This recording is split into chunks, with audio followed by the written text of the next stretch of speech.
Patay ang usa ka pulis kinsa nagdali nga maka-duty sa quarantine checkpoint sa Barangay Pitos. Human madisgrasya sa dan samtang nagmaneho sa iyang motorsiklo kaganihang buntag. Ang report ni Femery Dumabo. Nibanaw ang dugo dinhi sa kilid sa daan sa sitio Tigbaw, Barangay Talamban, syudad sa Sugbo. Samtang gitabang kining nagkadugo ang ulo ug naka-uniforme pa nga pulis. Nasuta nga among pulis mao si Police Staff Sergeant Alex Cubelo, 33 anyos, taga Barangay Guadalupe, ug kasamtangang na-assign sa Talamban Police Station. Mato di Police Major Joventaneo, ang hepe sa Station 8, nga team leader sa control point sa Pitos Consolacion Boundary si Cubelo. Gikan sa ilang briefing si Cubelo ug pabalik na unta siyang post sa dihang na-shot ang ligid sa iyang motor sa libaong ug naugbok ang iyang ulo sa konkretong dan. May part diha nga daan ma'am nga kanang yuta ma'am julong-long.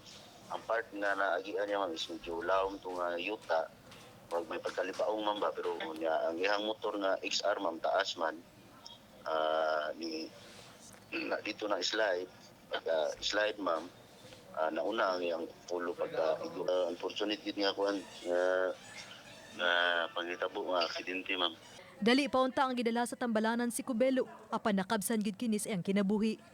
Gilagway si Cubelo sa kaubanang mga pulis nga seryoso ug kugihan sa panerbisyo. Trabaho, pamilya niini ug diha sa iyang religious life ang focus niini. Giandam na ang tabang alang sa nabiling pamilya ni Cubelo. Niya'y tambag ni Taneo sa iyang mga kaubanan. Aside sa safety against aning crisis karon, di sa kalimtan ang ato ang regular safety sa dinitcam sa daan. Ang majority diya sa atong mga personnel ma'am is magmotor. Uban ni Cleofer Lumayag, ako si Femery Dumabok. Balitang Bisdak.